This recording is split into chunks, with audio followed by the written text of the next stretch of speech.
사람은 침묵 속에서 강해진다. 이건 조용한 사람이 착하다, 말이 없는 사람이 성숙하다 같은 얕은 이야기가 아니다. 스토아 철학자들이 남긴 교훈은 훨씬 더 날카롭고 더 실전적이다. 그들은 이렇게 보았다. 말이 많은 사람은 노출된 사람이다. 감정을 쉽게 흘리는 사람은 이용당하기 쉬운 사람이다. 분노를 바로 올리는 사람은 조종하기 쉬운 사람이다. 그리고 자신의 약점을 아무 데서나 털어놓는 사람은 결국 그 약점으로 공격받는다. 그래서 스토아 철학은 침묵을 미덕으로 삼았다. 그 침묵은 비겁한 회피가 아니었다. 그 침묵은 자기를 잃지 않기 위한 방어 태세였다. 그 침묵은 타인에게 등을 돌리기 위한 차단이 아니라 나 자신에게 돌아가기 위한 복귀였다. 우리는 살아가면서 아주 많은 순간들을 겪는다. 억울했던 날, 모욕당한 날, 사랑받고 싶었지만 버려진 날. 그날의 감정을 어디엔가 쏟아내고 싶어서 우리는 누군가에게 말한다. 나 사실 이런 일이 있었어. 나는 이런 상처가 있어. 나는 이런 트라우마가 있어. 그 말은 위로처럼 느껴진다. 하지만 동시에 그 말은 내 안의 문을 활짝 열어젖힌다. 그리고 열린 문은 언제나 둘 중 하나를 부른다. 보호자이거나 침입자이거나. 문제는 우리가 그 둘을 아직 구분하지 못한 상태에서 너무 빨리 문을 연다는 거다. 스토아 철학은 경고한다. 마음의 문은 아무에게나 열어둘 수 있는 대문이 아니라 신중하게 허락해야 하는 내 영역의 관문이다. 너의 내면은 공공장소가 아니다. 내 상처는 대화 소재가 아니다. 내 불안은 타인의 호기심을 충족시키기 위한 구경거리가 아니다. 침묵은 그래서 깊은 자기 보호의 기술이다. 침묵은 아무 말도 하지 않겠다가 아니다. 침묵은 내 말이 어디로 흘러가고 그 말이 나를 어떻게 만들지 알고 나서 말하겠다는 선언이다. 이건 미성숙의 반대다. 이건 인생 전체를 오래 보겠다는 사람의 태도다. 우리는 오늘 스토아 철학이 오래전부터 가르쳐 온 7가지 원칙을 이야기한다. 이 7가지는 각각 따로 존재하는 조각이 아니다. 이것은 한 덩어리의 무기다. 외부에 흔들리지 않고 살아가기 위한 도구 세트다. 조용하지만 단단한 인간으로 서기 위한 구조다. 그리고 이 구조를 잃으면 사람은 쉽게 소모된다. 하나씩 천천히 내려가 보자. 당신이 이미 알고 있었던 것처럼 느껴질 수도 있다. 하지만 아마 제대로 실천한 적은 거의 없을 것이다. 진짜 어려운 건 아는 것이 아니라 지켜내는 것이니까. 첫 번째, 폭식하지 말라. 쾌락으로 자신을 무너뜨리지 마라. 우리는 몸으로 산다. 하지만 대부분의 사람은 몸을 중요하게 다룬다고 말하면서도 실제로는 몸을 쓰레기처럼 소비한다. 피곤하니까 아무거나 먹고 답답하니까 아무 생각 없이 마시고 허전하니까 배가 꽉 찰 때까지 집어넣는다. 그 순간만큼은 편안해지니까. 그 순간만큼은 덜 외로우니까. 그 순간만큼은 지금 괜찮아라고 착각할 수 있으니까. 하지만 스토아 철학자들은 그 결과를 정확히 알고 있었다. 과도한 탐닉은 몸을 무겁게 만들고 무거워진 몸은 마음을 둔하게 만들고 둔해진 마음은 의지를 약하게 만든다. 그리고 의지가 약해진 사람은 결국 자기 삶의 방향타를 놓친다. 폭식과 과음, 과한 자극의 소비. 이건 단지 건강이 나빠지는 문제가 아니다. 이건 존엄이 무너지는 문제다. 한번 상상해보자. 탁자 위에 시계추가 달려있다. 이 시계추는 한쪽 끝으로 확 쏠렸다가 다시 반대쪽으로 휙 쏠린다. 한쪽 끝은 과도한 탐닉이다. 끝없이 먹고 마시고 자극을 집어넣는다. 이건 즉각적인 쾌락을 주지만 나중에 죄책감을 부른다. 죄책감은 자기 혐오를 부르고 자기 혐오는 다시 자포자기를 부른다. 어차피 나는 원래 이렇게 망가진 사람이야. 이 말이 나오는 순간 사람은 자기 파괴를 합리화하기 시작한다. 그래서 다음 날도 똑같은 선택을 되풀이한다. 그리고 시계추의 반대편에는 지나친 금욕이 있다. 나는 앞으로 절대 이런 거 안 먹을 거야. 나는 앞으로 즐거움을 허락하지 않을 거야. 이건 겉으로 보기엔 강인함처럼 보인다. 하지만 실제로는 억압이다. 지나친 억압은 분노를 만든다. 나는 왜 이것도 못해? 라는 좌절이 쌓인다. 좌절은 언젠가 폭발한다. 폭발은 더 큰 탐닉으로 돌아온다. 그래서 금욕과 폭식은 대립이 아니라 반복되는 순환골이다. 서로를 번갈아 강화시키는 악순환이다. 스토아 철학은 그 양극단을 모두 버리라고 말하지 않는다. 그들은 훨씬 더 정교하게 요구한다. 중간에 서라. 너를 파괴하지 않을 만큼만 즐겨라. 너의 내일을 망치지 않을 만큼만 허락해라. 오늘의 위로가 내일의 짐이 되지 않게 하라. 이건 단순한 식사 예절이 아니다. 이건 자기 존중에 대한 태도다. 나는 내 몸을 어떻게 다루는가? 나는 나를 한번 쓰고 버리는 값싼 소모품 취급하는가? 아니면 내일도 싸워야 할 소중한 병사로 대접하는가? 과하게 먹고 마시는 순간은 짧다. 그러나 그 다음날 찾아오는 무기력은 길다. 그 무기력 속에서 사람은 중요한 결정을 흐릿한 정신으로 내린다. 인생은 그런 식으로 조금씩 기울어진다. 절제한다는 건 나를 훈련된 상태로 유지하겠다는 선언이다. 나는 내 몸의 주인이다. 나는 내 충동의 하인이 아니다. 스토아는 이것을 품이라고 불렀다. 두 번째, 자신을 깎아내리는 말을 하지 마라. 심지어 내 혼잣말 속에서도. 사람은 이상하게도 타인에게는 어느 정도 예의를 지키지만 자기 자신에게는 거의 예의를 지키지 않는다. 누군가 우리에게 넌 쓸모없어라고 말하면 그것은 폭력이라고 생각한다. 하지만 스스로에게 나는 진짜 쓸모없어라고 말할 때는 그걸 그냥 사실처럼 받아들인다. 우리는 자기 비난을 진실로 포장한다. 그래서 더 깊게 박힌다. 이건 위험하다. 왜냐하면 반복되는 언어는 결국 정체성이 되기 때문이다. 나는 원래 약해. 나는 항상 이런 식이야. 나는 절대 안 변해. 이건 감정 표현이 아니라 자기 규정이다. 그리고 인간은 자기가 규정한 틀에서 거의 벗어나지 못한다. 스토아 철학은 마음을 다루는 방식을 굉장히 현실적으로 봤다. 그들은 말했다. 너의 생각은 내 운명이 된다. 왜냐하면 생각은 행동을 낳고 행동은 습관을 낳고 습관은 삶을 만든다. 즉, 나는 못해라는 생각은 단순한 기분이 아니라 미래를 제한하는 명령이다. 우리는 종종 오해한다. 나를 비판하는 건 성찰이야. 아니다. 구분해야 한다. 성찰은 개선을 전제로 한다. 자기 파괴는 포기를 전제로 한다. 성찰은 이렇게 말한다. 나는 이 부분을 더 잘할 수 있을 것 같아. 다음에는 이렇게 해보자. 이건 앞으로 나아가게 만든다. 자기 파괴는 이렇게 말한다. 나는 답이 없어. 나는 무가치해. 나는 민폐야. 이건 멈추게 만든다.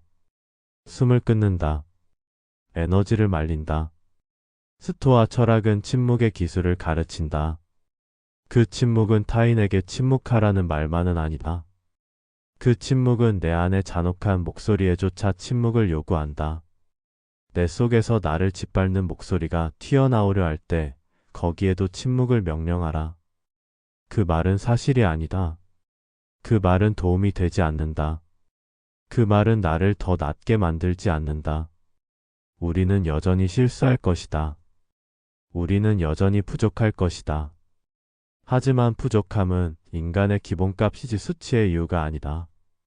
부족함은 나를 길러내는 재료이지 나를 비하할 무기가 아니다. 스스로를 헐뜯는 사람은 결국 남이 자신을 함부로 다루는 걸 막지 못한다. 왜냐하면 이미 본인이 자신을 값싸게 취급했기 때문이다. 스스로에게 존중을 주는 사람만이 남에게도 그 존중을 요구할 수 있다. 이건 자존감이라는 모호한 단어가 아니라 기준의 문제다. 내가 나를 다루는 기준이 곧 세상이 나를 다루게 허용한 기준이 된다. 그러니 명심해야 한다. 자기 비난은 겸손이 아니다. 자기 파괴는 미덕이 아니다. 나는 할 수 있다. 아직은 아니더라도 결국 해낼 것이다. 이건 허세가 아니라 생존 선언이다. 세 번째, 나 많이 달라졌어를 증명하려 들지 마라.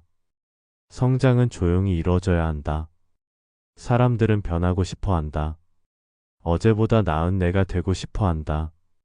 하지만 희한하게 정말 변하기보다 변하고 있다는 것을 인정받고 싶어 한다. 그래서 말하게 된다. 나 예전이랑 달라졌어. 나 이제 그런 사람 아니야. 나 진짜 성장했어. 이 욕구는 인간적으로 이해할 수 있다. 우리는 인정이 필요하다.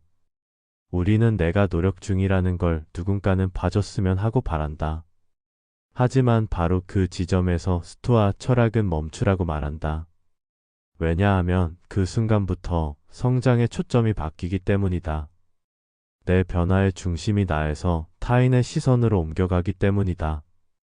내가 나아지는가? 보다 사람들이 내가 나아졌다고 인정해 주는가?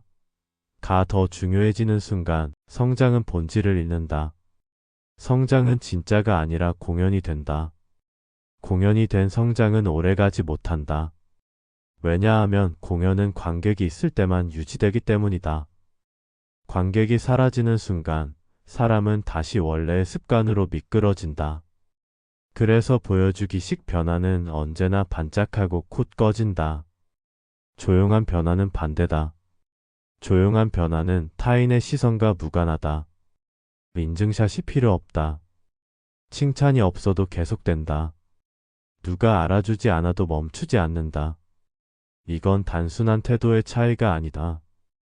이건 지속성의 차이이고 결국 생존력의 차이다. 세상은 우리를 끊임없이 시험할 것이다. 오늘 다짐한 원칙을 내일 부숴버리는 상황을 던질 것이다. 그 순간 보여주기식 변화는 무너진다. 하지만 내면에서 결심된 변화는 버틴다. 또한 떠들며 변화를 선포할수록 우리는 방해를 부른다. 세상은 의외로 너의 성장을 응원하지 않는다. 사람은 타인의 성장을 위협으로 느낄 때가 많다. 너 뭐야 갑자기 그게 내 진짜 모습이야? 잠깐만 너 왜 잘난 척해? 너 예전엔 안 그랬잖아.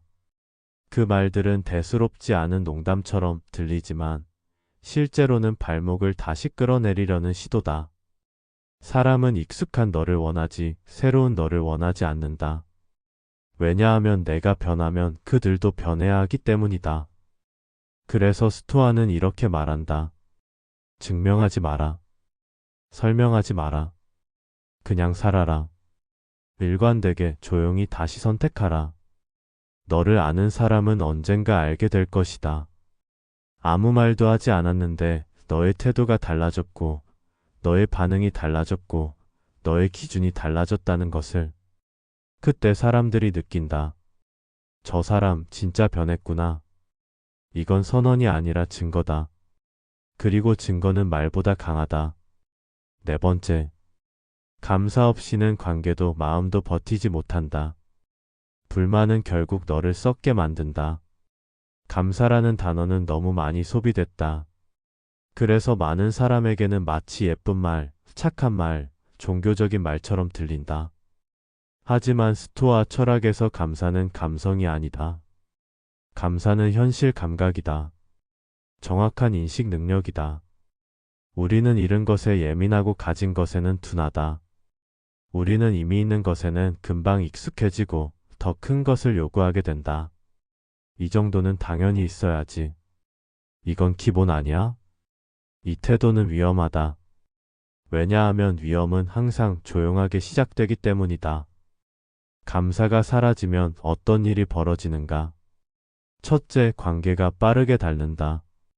누군가가 우리를 도와준다. 시간을 쓴다. 마음을 쓴다. 우리 편을 들어준다. 하지만 고맙다는 말이 사라지는 순간 그 관계는 의무 관계로 전환된다. 상대는 점점 이렇게 느끼기 시작한다.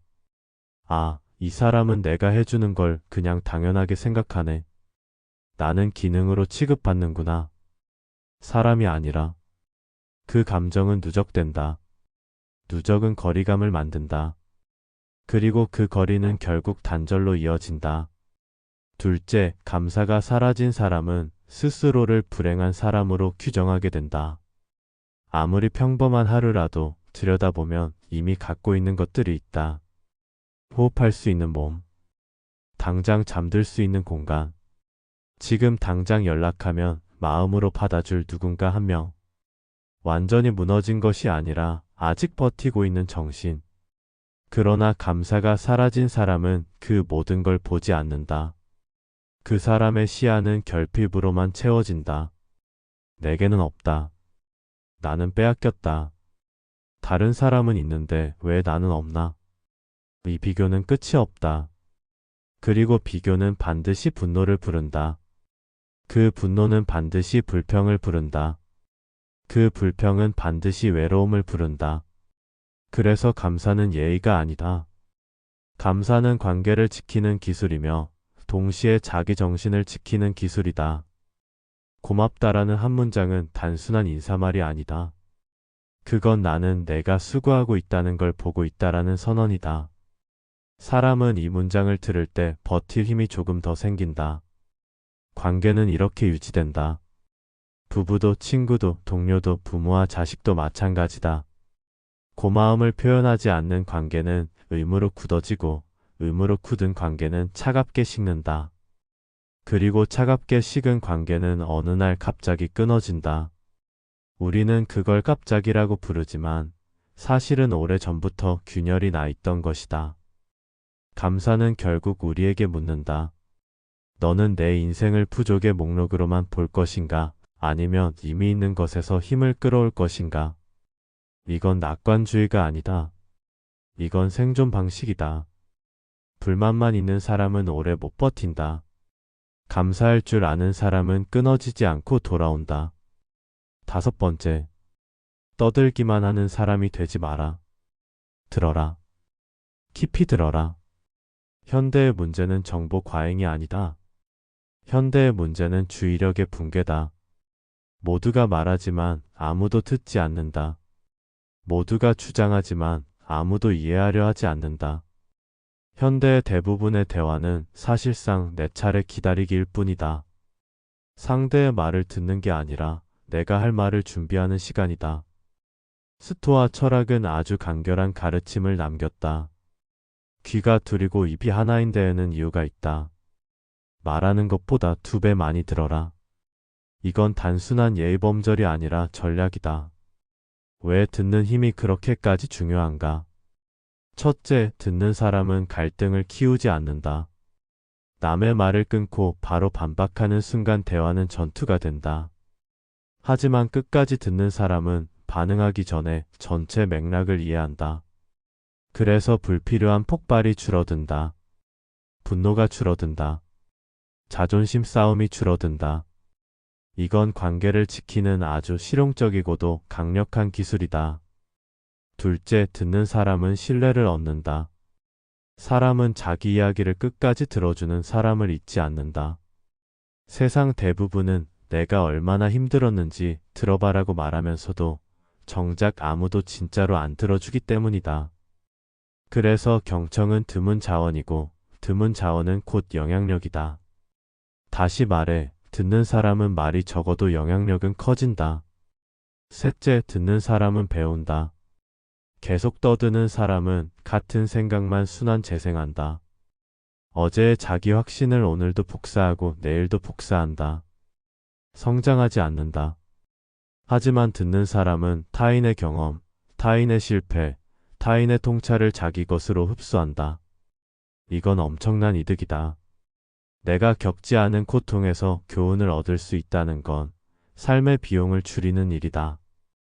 경청은 인생의 지출을 줄인다. 넷째, 듣는 사람은 안전한 사람으로 인식된다. 사람은 본능적으로 안전하지 않은 존재 옆에 오래 머물지 않는다. 비웃는 사람, 끊는 사람, 조롱하는 사람, 자기 얘기만 하는 사람 옆에서는 아무도 진짜 마음을 꺼내놓지 않는다. 그러나 조용히 들어주는 사람 옆에서는 사람들의 방어막이 내려간다. 그 순간 관계는 얕은 동맹에서 깊은 신뢰로 이동한다. 이건 인간관계를 지탱하는 실제적인 힘이다. 경청은 결국 이렇게 묻는다. 너는 지금 이기려는가, 이해하려는가? 내가 원하는 건 우위인가, 연결인가? 많은 사람은 자신도 모르게 이기기만 반복하다가 평생 고립된다. 이 고립을 그들은 나는 남들과 잘 안 맞아라고 해석한다. 하지만 진실은 더 단순하다. 그들은 상대를 들으려 하지 않았다. 스토아 철학에서 듣는다는 건 단순히 입을 다물라는 말이 아니다. 듣는다는 건 내가 우선순위를 나에서 우리로 옮긴다는 의미다. 나의 확증 대신 우리의 이해로 중심을 이동시키는 행위다. 이건 성숙한 인간관계의 핵심이자 결국 내가 덜 외롭게 사는 방법이다. 여섯 번째, 아직 오지 않은 미래에 스스로를 가두지 마라. 불안은 상상에서 태어난다. 우리는 아직 일어나지 않은 일 앞에서 이미 무너지는 경우가 많다. 미래에 있을지도 모르는 실패, 미래에 있을지도 모르는 손실, 미래에 들을지도 모르는 비난. 그 있을지도 모르는 것들이 현재의 숨을 막는다. 그런데 그 순간 우리는 착각한다. 나는 현실 때문에 불안한 거야. 아니다. 우리는 종종 현실이 아니라 상상한 시나리오 때문에 무너진다. 스토아 철학은 이것을 정확하게 짚는다. 너는 내가 통제할 수 없는 일 때문에 마음을 태우며 살아가고 있지 않은가? 그렇다면 그건 삶이 아니라 소진이다. 우리가 불안해지는 이유는 단순하다. 우리는 통제하고 싶어 하기 때문이다.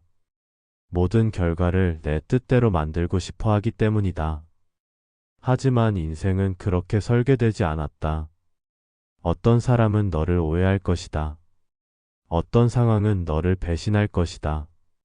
어떤 사건은 내 준비 밖에서 터질 것이다. 이건 비극이 아니라 구조다. 세상은 원래 그런 식으로 흘러간다. 그러므로 스토아는 훈련을 요구한다. 지금 이 불안은 내 힘이 닿는 영역인가? 아니면 닿지 않는 영역인가? 만약 그 불안이 내가 손댈 수 있는 것이라면 걱정은 행동으로 전환되어야 한다. 행동할 수 있는 것을 걱정만 하고 있다면 그건 변명이다. 나 불안해서 그래라는 말 뒤에 숨어있는 회피일 뿐이다. 반대로 그 불안이 내가 손댈 수 없는 것이라면 걱정은 중독이다. 그건 나를 갉아먹는 사치다. 어쩔 수 없는 것을 붙들고 괴로워하는 건 깊어 보이지만 사실은 무력하게 머무르려는 선택이다. 그렇게 매일 자신을 소모하면 막상 정말 대응해야 할 순간에는 이미 기운이 바닥나 있다. 우리는 종종 싸우기 전에 스스로를 다 소진해버린다. 싸움은 아직 시작도 안 했는데 현재를 사는 것. 이 말은 너무 많이 소비돼서 지루하게 들릴지도 모른다. 하지만 스토아에게 현재란 낭만적인 단어가 아니다. 현재란 유일하게 내가 선택을 실제로 행사할 수 있는 시간대다. 그 외의 시간대 과거와 미래는 모두 내 통제 밖이다. 그러므로 그 시간대에 너의 정서 에너지를 태우는 것은 낭비이자 자해다. 한 문장으로 요약하면 이렇다. 미래를 덜 두려워하려면 미래를 덜 상상하라. 대신 지금의 너를 더 명확하게 보라. 내가 지금 할 수 있는 선택. 내가 지금 멈춰야 하는 습관. 내가 지금 끊어야 할 관계. 내가 지금 시작해야 할 루틴. 현실은 늘 지금에서만 바뀐다. 그리고 이건 위안이 아니라 사실이다. 일곱 번째. 불평으로 하루를 마감하지 마라. 피해자 자리에서 잠들지 마라. 불평은 달다. 불평은 즉각적으로 우리를 위로해준다. 이 상황은 내 탓이 아니야. 내가 이렇게 된 건 세상이 잘못해서야. 나는 억울한 사람일 뿐이야. 이 문장은 편안하다. 책임이 사라지기 때문이다. 하지만 동시에 아주 높은 값을 치르게 만든다. 불평은 힘을 빼앗는다. 불평은 내 삶의 주도권을 밖으로 넘긴다. 나는 아무것도 바꿀 수 없어. 나는 그냥 당하는 사람이야. 이런 사고방식은 나를 점점 수동적인 존재로 만든다. 수동적인 존재는 행동하지 않는다. 행동하지 않는 사람은 현실을 바꾸지 못한다. 현실이 바뀌지 않으면 불만은 더 커진다. 불만이 커지면 불평은 더 잦아진다. 이건 늪이다. 아주 조용히 아주 느리게 사람을 가라앉히는 늪. 또한 불평은 관계를 파괴한다. 사람은 힘을 주는 사람 옆에 머물고 싶어 한다. 사람은 매일 에너지를 뺏어가는 사람 곁을 자연스럽게 떠난다. 처음에는 위로해주고 공감해주고 너 힘들었겠다라고 다독여준다. 하지만 그게 매일 반복되면 상대는 점점 말없이 거리를 둔다.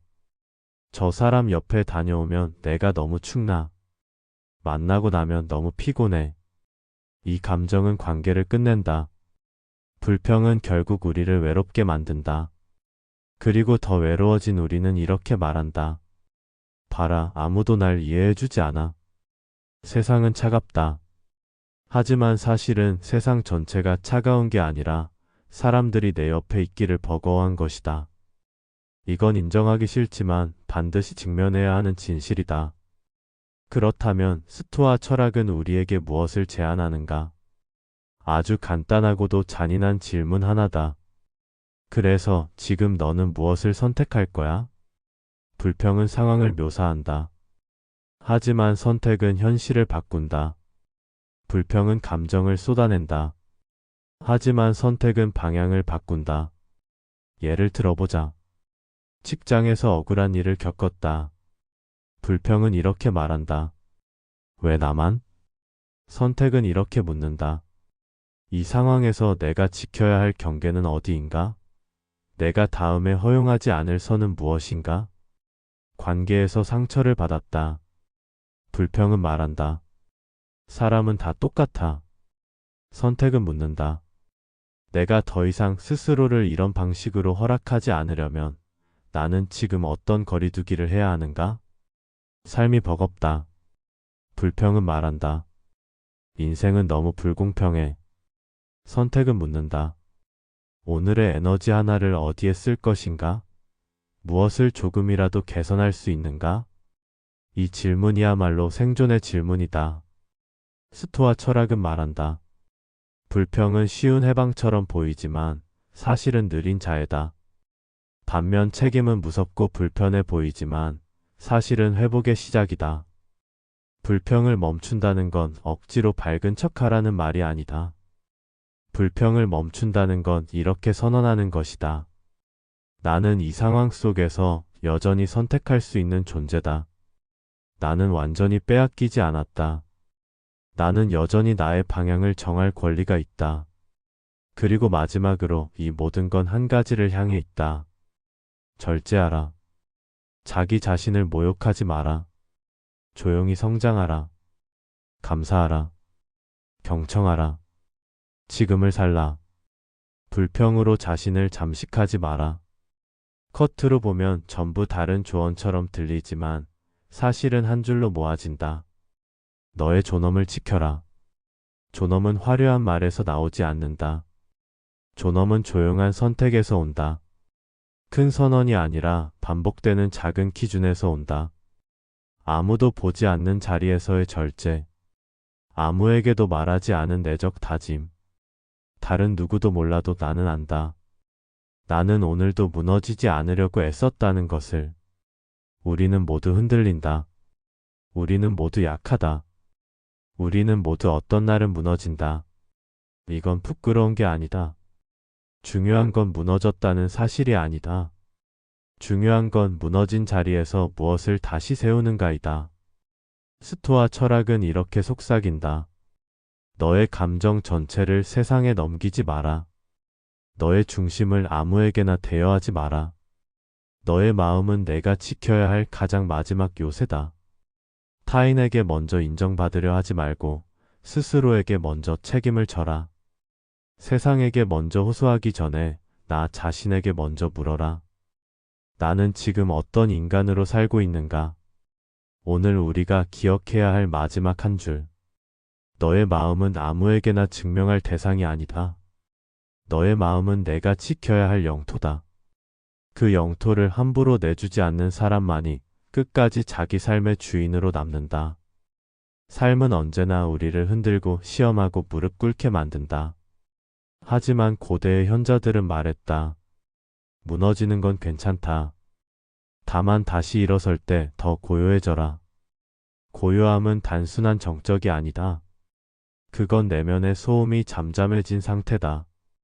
타인의 평가, 불안한 예측, 반복되는 후회 속에서도 지금 여기에 나를 잃지 않는 힘. 스토아 철학은 우리에게 화려한 인생을 약속하지 않는다. 대신 어떤 폭풍 속에서도 방향을 잃지 않는 한 사람의 중심이 되라고 속삭인다. 삶의 무게가 클수록 우리는 더 깊이 침묵해야 한다. 그 침묵 속에서 우리는 다시 선택할 힘을 얻는다. 다시 절제하고 다시 감사하고 다시 평온으로 돌아간다. 오늘도 잊지 말자. 너의 마음은 너만의 성전이다. 그곳을 함부로 내주지 말라. 그 고요 속에서 진짜 너는 단단해진다. 이 영상이 마음에 닿았다면 잠시 멈춰 고요한 기록을 구독해주세요. 이곳에서는 스토아 철학의 지혜와 삶을 단단하게 만드는 사유들을 함께 나눕니다. 당신의 하루가 조금 더 고요해지길, 그리고 조금 더 단단해지길 바랍니다. 좋아요와 구독은 이 여정을 이어갈 힘이 됩니다. 고요한 마음이 강한 삶을 만든다. 다음 영상에서 다시 뵙겠습니다.